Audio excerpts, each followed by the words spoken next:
नमस्ते। इस पुस्तक का नाम है I am Nujood aged 10 and divorced. मतलब मेरा नाम है नूजोत, मैं 10 साल की हूँ और 10 साल की उम्र में मेरी शादी होकर तलाक भी हो चुकी है। ये नूजोत अली नामक लड़की की सच्ची आत्मकथा है। आइए मैं आपको नूजोत अली की सच्ची आत्मकथा के कुछ पन्ने आज आपको पढ़कर सुनाती हूँ। मेरा नाम है नूजोत। मध्य पूर्व में सऊदी अरेबिया के बगल में एक छोटा सा देश है यमन। मैं यमन की नागरिक हूँ। मैं और मेरा परिवार यमन में रहते हैं। यमन में एक छोटा सा गांव है खारजी।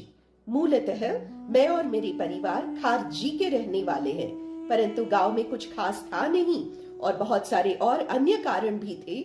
इसीलिए हम सब खारजी छोड़कर यमन के बड़े नगर की तरफ चले आए। यमन के बड़े शहरों में हम बसते हैं। मेरे पिता एक दिहाड़ी मजदूर है, मतलब हर दिन एक वहां पे जगह है, वहां पे जाते हैं और यूं बैठे रहते हैं। अगर उस दिन कोई काम हुआ तो वो बोलते हैं कि हाँ हाँ आज काम है, चलो चलो सब चलो, वहां पे एक जगह पे काम है करके। और अगर कुछ काम नहीं है तो बोलते हैं आज कोई काम नहीं है, आज किसी को कुछ काम नहीं मिलेगा, सब घर जाओ, और सारे मजदूर घर चले आते हैं। इस तरह मेरे पिता भी एक दैनिक दिहाड़ी मजदूर है। उस दिन का कमाते हैं और उस दिन का खाते हैं। सुबह 9 साढ़े 9 बजे तक अगर मेरे पापा वापस घर आ गए तो माँ को पता चल जाता है कि कुछ मजदूरी नहीं मिलने वाली आज, तो वो फौरन मेरे दोनों भाइयों को और कभी कभी मुझे भी भीख मांगने के लिए चौराहे पे भेज देती थी। तो बस इतना ही था हमारा जीवन। पापा को मजदूरी मिले तो हम सब स्कूल जाते थे, पापा को मजदूरी ना मिले तो हम चौराहे पर भीख मांगने जाते थे। तो ऐसे ही गुजर रहा था। मेरे अब्बू जो कि एक दैनिक दिहाड़ी मजदूर है, मेरे पिताजी की 2 बीवियां और दोनों बीवियों से मिलाकर 21 बच्चे हैं। 2 wives and 21 children। उन 21 बच्चों में से मैं भी एक हूं। एक दिन पिताजी घर आए और पिताजी ने घर आकर कहा, नवजोत के लिए एक रिश्ता आया है, लड़का अपने ही गांव का है, खारजी का। मैंने बात पक्की कर ली है, 1.5-2 महीने में नवजोत की शादी करवा के भेज देंगे। रिश्ता वो तय करके आए थे, वो कोई मेरी माँ से उनकी राय नहीं मांग रहे थे। वो बस माँ को बता रहे थे कि रिश्ता पक्का करके आए हैं। सोच सोच के डर के मारे बहुत घबराई हुई धीमी स्वर ने मेरी माँ ने फिर भी मेरे पापा से पूछा, जी सुनिए, छोटी नहीं है अभी भी अपनी नूजोत? क्या छोटी है, 8-9 साल की तो हो गई है, और कितना बड़ा होना है? 8-9 साल की हो गई है, शादी करवा के भेज देते हैं। शादी करके जाएगी तो खाना खिलाने के लिए इस घर में एक आदमी कम हो जाएगा। 1 less mouth to feed, वही लिखती है 1 less mouth to feed, खिलाने के लिए एक मुंह कम हो जाएगा।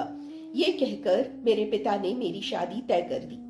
मेरी शादी तय हुई थी खारजी में रहने वाले 30 साल के एक आदमी से। जैसे ही मेरी शादी तय हुई, मुझे स्कूल से छुड़वा दिया गया और स्कूल मेरा छूट गया। मेरे सारे क्लासमेट्स, दोस्त, टीचर, सबका संपर्क वहीं का वहीं टूट गया। मेरी शादी भी हो गई और शादी के बाद मुझे अपने पति के साथ अपना ससुराल यानी कि छोटा सा गांव खारजी वापस जाना पड़ा। रात भर के सफर के बाद हम खारजी पहुंचे। खारजी पहुंचते ही मेरी सास और मेरी जेठानी ने एक कमरा दिखाया और बोले, वो तुम लोगों का कमरा है। तो मैं कमरे के अंदर गई और मेरे पीछे पीछे मेरे 30 साल का पति भी मेरे कमरे में आया। उसने, आगे की मैं पढ़ना नहीं चाहती, मेरी विनती है कि ये पुस्तक लेकर 30 साल के पति और 9 साल के नूजोत के बीच क्या हुआ ये आप ही पढ़ ले, मैं जोर से तो नहीं पढ़ सकती। अगले दिन सुबह मैं उठी, पूरे बदन दर्द कर रहा था, पेट में बहुत जोरों की दर्द हो गई थी। रात मैंने अपनी सास और अपनी जेठानी के लिए बहुत चिल्लाया था, लेकिन मुझे बचाने कोई नहीं आया। अगले दिन सुबह दरवाजा खोलकर मेरी सास और मेरे जेठानी अंदर आए। उठो करके मुझे उठाया और ले गए। और ये हो गई मेरी रोज का जीवन। हर रात को मेरा पति आता था और मुझे बहुत दर्द सहन करना पड़ता था। और जितनी भी दर्द में मैं रहूं, अगले दिन सुबह उठकर मुझे झाड़ू करना पड़ता था, बर्तन मांजना पड़ता था और स्टोव साफ करना पड़ता था। हर रात को मैं रोती थी। मेरी हालत ऐसे हो गई थी कि सूरज अस्तम होते ही मेरे हाथ पैर कांपने लगते थे। डूबता हुआ सूरज देखकर मेरे हाथ पैर कांपते और मैं अल्लाह से प्रार्थना करती कि रात न हो, मेरे पति घर न लौटे, रात न हो। हर रात को मैं जोर से रोती थी कि ये एक रात मुझे छोड़ दो, मुझसे सहन नहीं हो रही, मुझसे दर्द सहन नहीं होती, मुझे सोने दो, मुझे अलग कर दो, मुझे जाने दो करके रोज रात को मैं रोती थी। मेरे पति को यह रोना धोना बिल्कुल पसंद नहीं आया। क्या रोती रहती है बे? क्यों चिल्ला के रोती रहती है?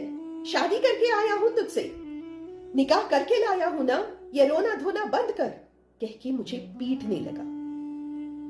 दरवाजे के बाहर खड़ी मेरी सास दरवाजे के बाहर से मेरे पति को कहती, ठीक से पीटो, शायद सिर्फ हाथ से मार रहे हो इसीलिए उसको अक्ल नहीं आ रहा है।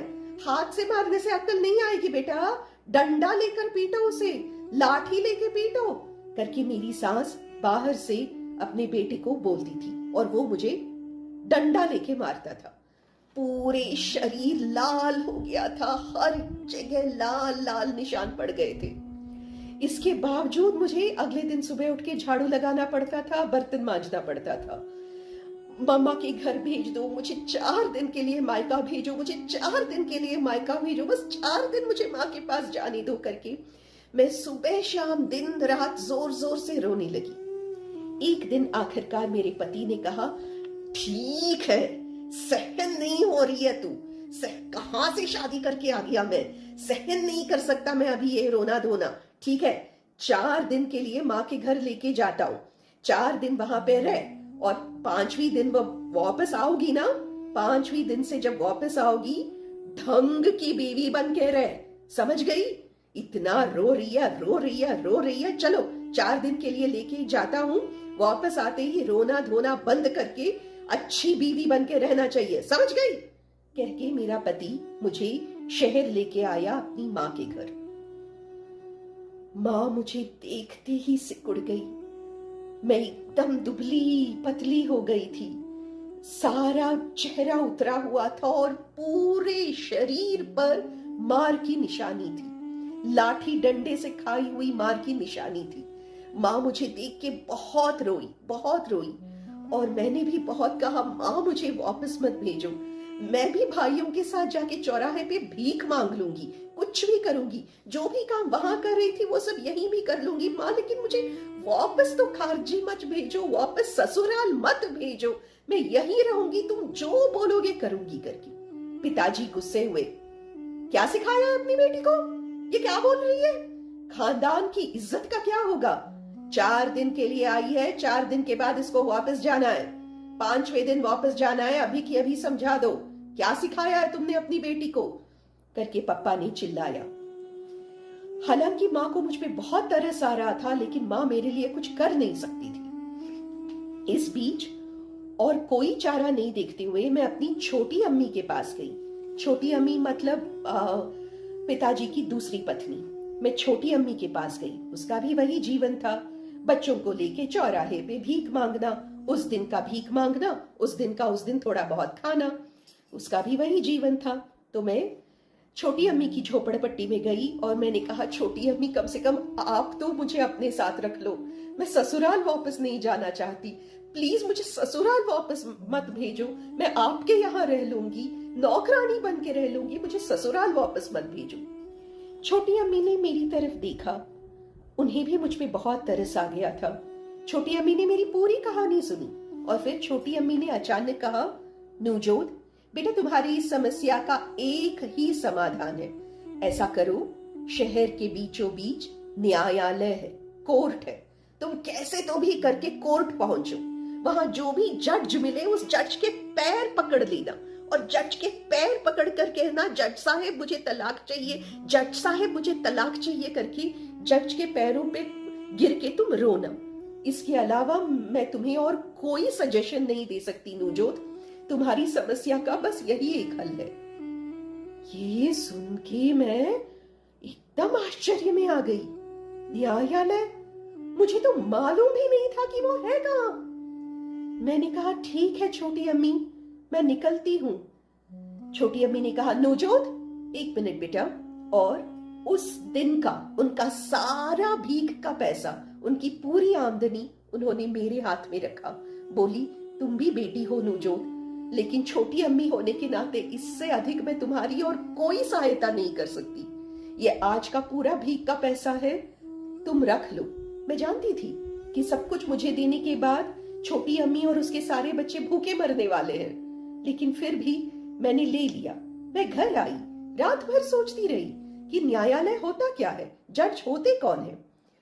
अगले दिन सुबह मेरे 2 भाई भीख मांगने गए। इस बीच मेरा एक और भाई घर छोड़ के भग गया था और एक बहन जेल में चली गई थी।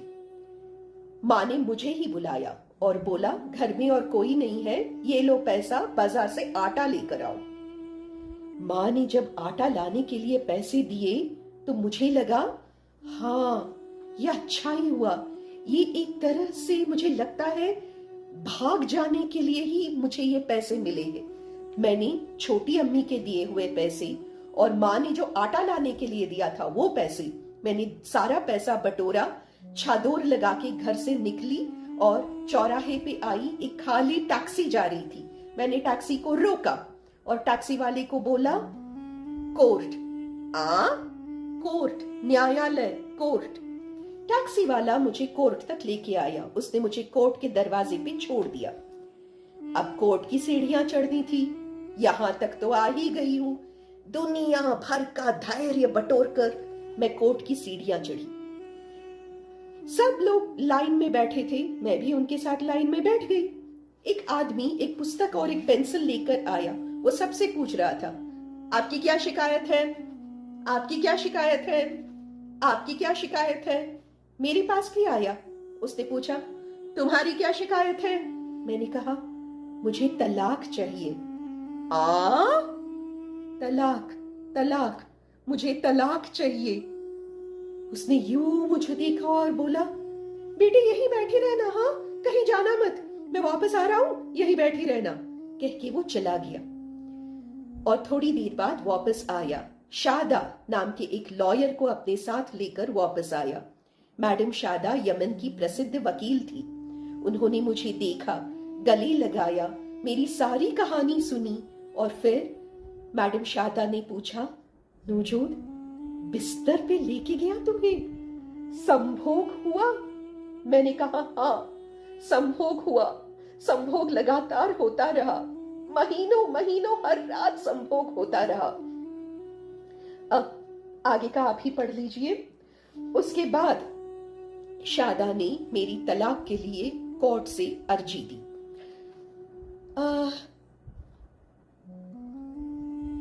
तो ये है नवजोत की कहानी और असली कहानी यहीं से शुरू होती है, क्योंकि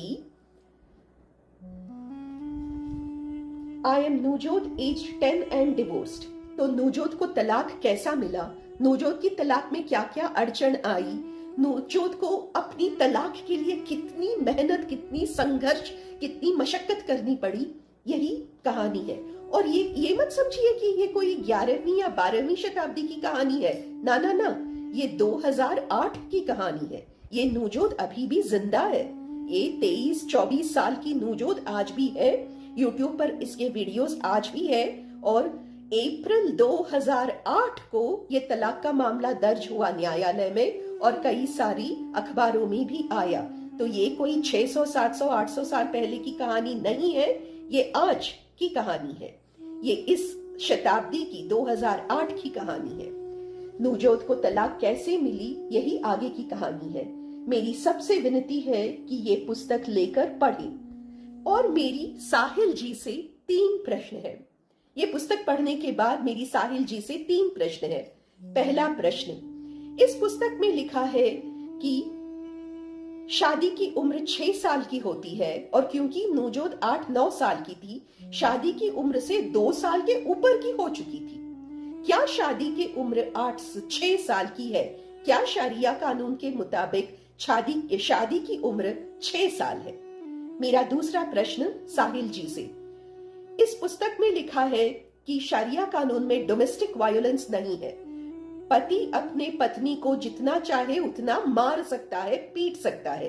पीटना पति का अधिकार है, सहन करना पत्नी का कर्तव्य है। क्या ये सच है? क्या शरिया कानून में पति को जितना चाहे उतना पीटने का अधिकार है? और तीसरा प्रश्न जो मैं साहिल जी से इसलिए पूछ रही हूं क्योंकि किसी और से पूछ नहीं सकती, क्या एक ऐसी लड़की जिसकी ऋतुचक्र अभी भी शुरू नहीं हुई हो, जिसकी मेंस्ट्रुएशन साइकिल अभी भी शुरू नहीं हुई हो, क्या एक ऐसी लड़की से शादी करना और एक्चुअली उसको बिस्तर पर ले जाना इंडियन पीनल के कोड के हिसाब से तो गुनाह है, पर क्या शरिया कानून सच में इसकी इजाजत देता है? Is sex with a premenstrual girl really allowed in sharia law? तो ये पुस्तक पढ़ने के बाद ये 3 प्रश्न मेरे मन में उठे। मैं चाहती हूं कि साहिल जी इन तीनों प्रश्नों का उत्तर दे और मेरी पूरी दुनिया से विनती है, ये पुस्तक लेकर अवश्य पढ़े। हो सकता है कि सारे भगवान एक हो, शायद सारे भगवान एक है, पर सारे कानून व्यवस्था एक नहीं है। यही सीखने को मिला मुझे इस पुस्तक से। नमस्ते।